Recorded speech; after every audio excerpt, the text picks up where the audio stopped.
C'est une première depuis 70 ans. Au lendemain des élections générales, le Parlement australien se retrouve sans majorité et donc en pleine incertitude politique. Selon les dernières projections, travaillistes et conservateurs seraient dans une parfaite égalité avec 73 sièges chacun. C'est 3 de moins que la majorité absolue. Chers amis, Bill Clinton a eu cette fameuse phrase lors d'un précédent scrutin aux États-Unis.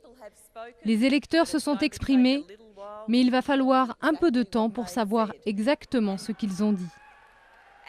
Et c'est exactement notre situation ce soir. Devenue en juin la première femme à diriger l'Australie en évinçant son rival de la tête du Parti travailliste, Julia Gillard avait aussitôt convoqué des élections anticipées. Objectif, renforcer sa majorité au Parlement en surfant sur une cote de popularité élevée. Mais cette ancienne avocate et féministe de la première heure a finalement raté son pari.